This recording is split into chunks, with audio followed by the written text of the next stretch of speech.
আসসালামু আলাইকুম সবাইকে। জোর করে ভালোবাসা গল্পের 18 নম্বর পার্ট। তো বেশি কথা না বলে চলুন গল্প শুরু করা যাক। রজনী বলল, মা আপনার ছেলের জন্য আমাকে ক্ষমা করে দিন, আমি রাগ করে নেই মা, আমার ভাইয়ের অবস্থা ভালো না মা। আঞ্জুমান রজনীকে জড়িয়ে ধরে বলল, কিছু বলতে হবে না মা, আমি সব জানি, আমি ভুল করেছিলাম মা, তার শাস্তি আমি পেয়েছি, আমি আমার ছেলেকে ছাড়া থাকতে পারছি না, আমাকে তুমি ক্ষমা করে বাড়ি ফিরে চলো। হসপিটালে ভাই অসুস্থ, প্রায় এইদিকে শাশুড়ির ভালোবাসা, কেমন যেন একটা বড় পাথর নামলো রজনীর বুক থেকে। হসপিটালে বাবুর জ্ঞান ফেরার পর সবার আগে প্রান্তিক কথা বলেছে, সবাইকে বাইরে পাঠিয়ে বাবুর হাত ধরে বলেছে, বাবু আমি তোর গায়ে কেন হাত তুলেছি সেটা জানলে তোর বেঁচে থাকার ইচ্ছা হবে না। রোমিওর সাথে মিলেমিশে যে মেয়েকে নিয়ে নোংরা কথা বলেছিলি সেই মেয়ে আর কেউ না, তোর বোন। আশা করি এই ঘটনার পর আর কোনোদিন কোনো মেয়েকে নিয়ে এমন বাজে মন্তব্য করবি না। আমি তোকে মেরেছি এটা জানলে তোর বোন আমাকে যেটুকু ঘৃণা করবে তার চেয়ে 1000 গুণ বেশি ঘৃণা করবে যখন জানবে তুই নোংরা কথা বলেছিস। তাই আমি চাইছি অতীত অতীতেই থাকুক, আমরা সব ভুলে একসাথে পথ চলি, রোমিওর সঙ্গে ছেড়ে দে। প্রান্তিকের কথায় বাবু সেদিন থেকে নরম হয়ে গিয়েছে। সে যে নরম হয়েছে আর কখনো মাথা তুলে কথা বলেনি, অনুতপ্ত সবকিছুতে, সবসময় বাড়িতে থাকে, মা বাবার কথার বিরুদ্ধে যায় না। সেই খারাপ ছেলেটা কেমন চোখের পলকে ভালো হয়ে গেল। সময় এগিয়ে গেল আরো 1 মাস। বাড়িতে প্রিয়তার বিয়ে নিয়ে কথা হচ্ছে। শ্রাবণ আর প্রিয়তার ভালোবাসার প্রণয়ের মাঝে এলো বিরাট এক বাধা।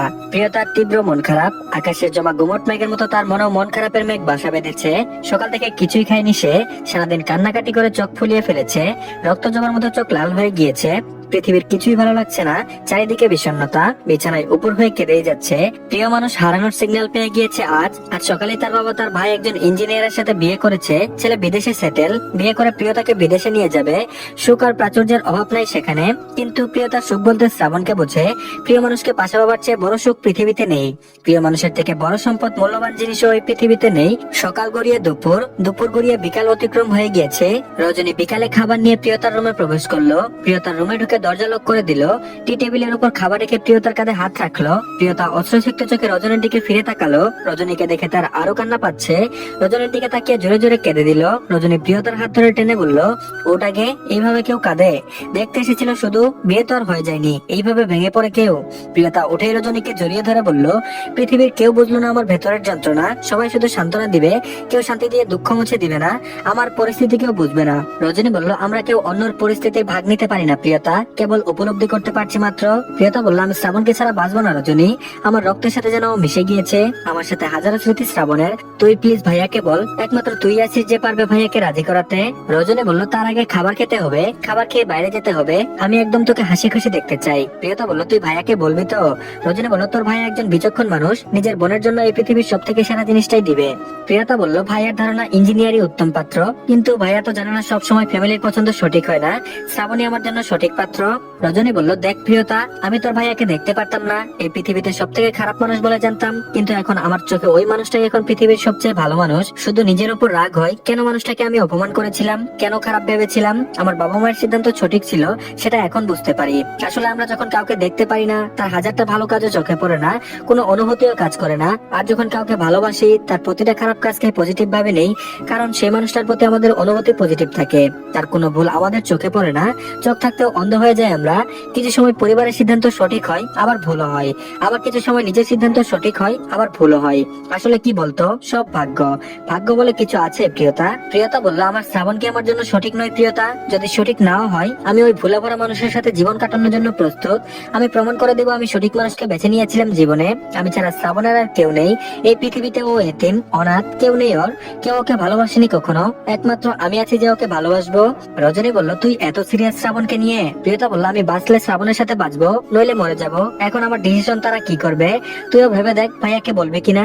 রজনী বলল, বলবো না মানে? আমার কানে সানায়ের সুর ভেসে আসছে ননদিনী, শ্রাবণ আর প্রিয়তার বিয়েতে রজনী উড়াধরা নাচ করবে।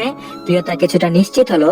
খাবার খেয়ে রজনীর সাথে বাইরে বের হলো। পরন্ত বিকাল, প্রান্তিকের ফুলবাগানে প্রিয়তা পায়চারি করছে, হেলে যাওয়া সূর্যের কিরণ প্রিয়তার মুখে পড়ছে, মুখশ্রীতে লাল আবার দারুণ লাগছে। দূর থেকে একজোড়া চক্ষু প্রিয়তার লালচে মুখের সৌন্দর্য বোধ হয়ে তাকিয়ে আছে। এই চোখ জোড়া প্রায় সব সময় প্রিয়তাকে দেখে, খুব ভালোভাবে দেখে, একদম মুগ্ধ নয়নে দেখে। এই চোখ জোড়ার মালিক অন্ত, অন্তর ভেতরে যে প্রিয়তার জন্য গভীর ভালোবাসা রয়েছে সেটা অপ্রকাশিত। প্রিয়তা শ্রাবণের কথা ভেবে হাসছে, নিশ্চয়ই ভাইয়া এলে রজনী শ্রাবণের কথা বলবে আর ভাইয়া সব মেনে নিবে। এসব ভাবতে ভাবতে প্রিয়তার পায়ে একটা গোলাপের কাঁটা ফুটলো। প্রিয়তা আহ শব্দ করে উঠলো, চোখ মুখে ব্যথার ছাপ স্পষ্ট। অন্ত দূর থেকে ছুটে এলো, ছুটে এসে প্রিয়তার সামনে বসে পড়লো।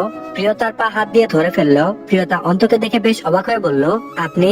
অন্ত বলল, প্রিয়তমার পায়ে কাটা, প্রিয়তম কি ছুটে আসবে না? প্রিয়তা বলল, পা ছাড়ুন, আমার প্রিয়তম ঠিকই চলে আসবে, আমি ফোন দিচ্ছি শ্রাবণকে। অন্ত বলল, তোমার ফোন পেয়ে আসতে আসতে পা জখম হয়ে যাবে প্রিয়তা। কেমন হিরো শ্রাবণ, আমার আগে আসতে পারলো না? প্রিয়তা বলল, আমি জানি ভিলেনরা আগে আসছে অন্ত ভাই, আর হিরোইনটি পরে হয়, আর আপনি আমাকে হঠাৎ আজ প্রিয়তমা বলে ডাকছেন কেন? কাহিনী কি? অন্ত পায়ের কাটা তুলে বলল, আমি একটু মজা করলাম, শ্রাবণকে চেতিয়ে দিলে ভালো লাগে, তোমাকেও চেতিয়ে দিতে ভালো লাগে, তুমি শ্রাবণের প্রিয়তমা, আমার নও। এতক্ষণে প্রিয়তা শ্রাবণকে মেসেজ করে দিয়েছে। শ্রাবণ মাত্রই প্রান্তিকের সাথে বাইরে থেকে এলো, প্রান্তিক নিজের রুমে গিয়েছে। শ্রাবণ ফুল বাগানে প্রবেশ করলো, মুখটা কেমন শুকনো দেখাচ্ছে, সারাদিনে নিশ্চয়ই কিছু খাওয়া হয়নি। শ্রাবণকে দেখেই অন্ত বলে উঠলো, শ্রাবণ শালা, তোর হয়ে আমি প্রক্সি দিচ্ছিলাম। শ্রাবণ ক্লান্ত চোখে মুখে প্রিয়তার দিকে তাকায়। আজ আর অন্তর কথার কোনো উত্তর দিল না। অন্ত বুঝতে পারলো শ্রাবণের মন ভালো নেই, তাই আর কথা না বাড়িয়ে সরে গেল। শ্রাবণের চোখ অশ্রুসিক্ত, একটা ছেলের চোখের পানি অতি সহজে বের হয় না। প্রিয়তা শ্রাবণের চোখে পানি দেখে বলল, সারাদিন কোথায় ছিলে তুমি শ্রাবণ? শ্রাবণ বলল, ভাইয়ের সাথে। প্রিয়তা বলল, কিছু খেয়েছো? শ্রাবণ বলল, হুম। প্রিয়তা বলল, মিথ্যা বলছো কেন? আর আজ তুমি কাঁদছো কেন? তুমি কি একটা মেয়ে? আমি তোমাকে বহুবার বলেছি আমাদের ব্যাপারটা ভাইয়াকে জানাও, অথচ তুমি আজ না কাল, কাল না পরশু এভাবে করে ভাইয়াকে আজও জানালে না। শ্রাবণ একটা দীর্ঘশ্বাস ছেড়ে বলল, ভাই আমাকে ভরসা করে প্রিয়তা, আমি কোন মুখে বলবো আমি আপনার বোনকে বিয়ে করতে চাই?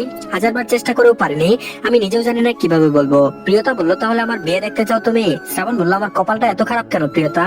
পৃথিবীর সব থেকে বাজে অনুভূতি নিজের ভালোবাসার মানুষকে অন্য কারো পাশে দেখা, সেই অনুভূতি আমাকে আজ হজম করতে হলো। ওই ইঞ্জিনিয়ারকে খুন করতে চাই আমি। প্রিয়তা বলল, কতজনকে খুন করবে তুমি? মানুষ খুন করার চেয়ে সহজ কাজ ভাইয়াকে গিয়ে বলা, সেটা পারবে না? আমি নিজে ভাইয়াকে বলবো। শ্রাবণ বলল, আমি বলবো আজ, হয় আমাকে ঘাট ধাক্কা দিয়ে বের করে দিবে, নইলে খুন করবে, নইলে তোমাকে আমার হাতে তুলে দিবে। প্রিয়তা বলল, ভাইয়া তোমাকে ভালোবাসে শ্রাবণ, ভাইয়া সব মেনে নেবে।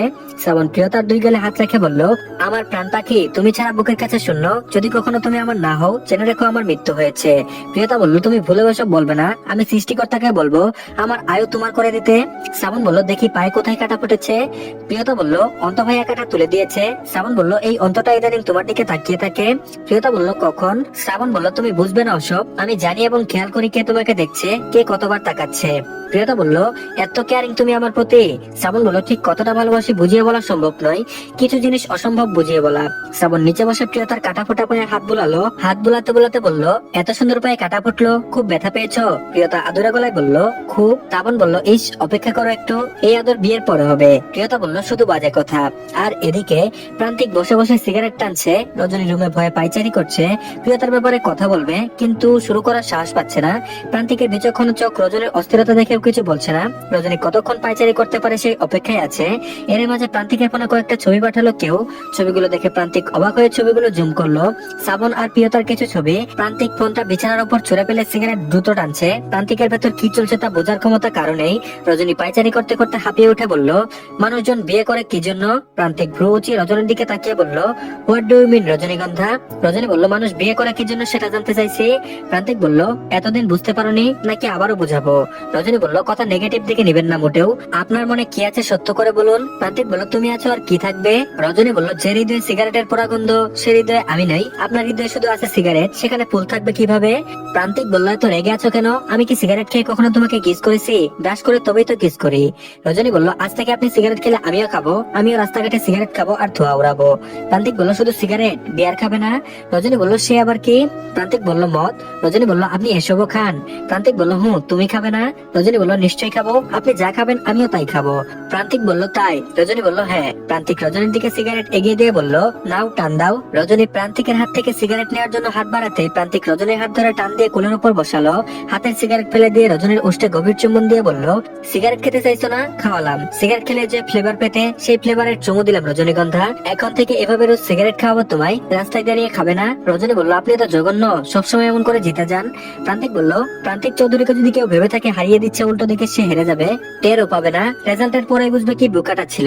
রজনী বলল, আপনার এত কঠিন কথা আমি বুঝি না, কিছু বলতে চাইছি আর আপনি শুনতেই চাইছেন না। প্রান্তিক বলল, কি বলবে তুমি? শ্রাবণ আর প্রিয়তার কথা। প্রান্তিকের মুখে একথা শুনে রজনী থমকে গেল। প্রান্তিক গভীর মনোযোগ দিয়ে তাকিয়ে আছে রজনীর দিকে। বিচক্ষণতার সাথে সাথে শ্রাবণ প্রিয়তার ছবির কথা ভেবে চলেছে। কে পাঠালো তাকে ছবি? ছবির কথা ভাবতে ভাবতে রজনীকে প্রশ্ন করলো, কি রজনীগন্ধা, তুমি শ্রাবণ প্রিয়তার কথাই তো বলতে চাইছিলে তাই না? রজনী নিচের ঠোঁট কামড়ে ধরে গভীর চিন্তায় ধ্যানমগ্ন হয়ে তাকিয়ে রইল প্রান্তিকের দিকে। রজনীকে চিন্তিত হতে দেখে প্রান্তিক হো হো করে হেসে বলল, কি ভাবছো? আমি কিভাবে জানলাম? রজনী আমতামতা করে বলল, হ্যাঁ, কিভাবে জানলেন? প্রান্তিক রজনীর সরল মুখের দিকে তাকিয়ে বলল, আমি কি জানি না সেটা জিজ্ঞেস করো সুইটহার্ট? আমার একজন শত্রু তৈরি তৈরি হয়েছে, অথচ সে সূত্রই জানে না আমি তাকে অনেক আগে থেকেই ধরে ফেলেছি। তার উদ্দেশ্য তোমার ক্ষতি করে আমাকে কষ্ট দেওয়া। মানুষ এত বোকা কিভাবে হয়? তার বোঝা উচিত প্রান্তিক চৌধুরীর চোখ ফাঁকি দেওয়া এত সহজ নয়। শুধু দেখে যাচ্ছি আমার সব প্ল্যান সাজানো শেষ, আমার সাথে প্রতারণার শাস্তি কত ভয়াবহ হবে সে বুঝতেই পারছে না। আমি দাবার যে গুটি সাজিয়েছি সে বুঝতেও পারবে না কিভাবে গেমে হারিয়ে দিব। তার মনে হবে আমি কিছুই জানি না, কিছুই বুঝি না। আরো এক ধাপ তার কাছাকাছি এগিয়ে যাব, আরো বেশি ক্লোজ হবো, তারপর সেই আঘাতটা করব যে আঘাতের কথা তার কল্পনাতেও ছিল না। প্রতারকের শাস্তি দিতে প্রান্তিক যে কত বড় গেম খেলতে জানে এইবার বুঝবে। শুধু কষ্ট হচ্ছে নিজের প্রিয় মানুষদের গুটি হিসেবে ব্যবহার করতে হবে। রজনী ভয়ে আত্মা শুকিয়ে এলো। প্রান্তিক এত ভয়াবহ আর বিচক্ষণ তার কল্পনারও বাইরে। শত্রুকে বুঝতেও দিল না তার সব প্ল্যান জেনে গিয়েছে। তবুও রজনী প্রশ্ন করলো, আচ্ছা যদি আপনার শত্রু আপনার প্ল্যান বুঝে যায়, আপনার চেয়েও চালাক হয়? প্রান্তিক বলল, সে অনেক চালাক, বুঝলে? চালাক না হলে কি আর প্রিয়তার শ্রাবণের ছবি আমার ইনবক্সে দেয়? How nonsense. রজনী বলল, আপনি এখন কি করবেন? শ্রাবণ আর প্রিয়তাকে কি মেনে নেবেন না? প্রান্তিক বলল, শ্রাবণ এত বোকা কেন? আমি ওর চোখ দেখে অনেক আগে বুঝে গিয়েছিলাম ওর চোখে কি আছে। ওর মতো কাপড়ের সাথে কি আমার বোনের বিয়ে দেওয়া মানায়? আমি কি ওকে মেরে ফেলতাম? না হয় মেরেই ফেলতাম।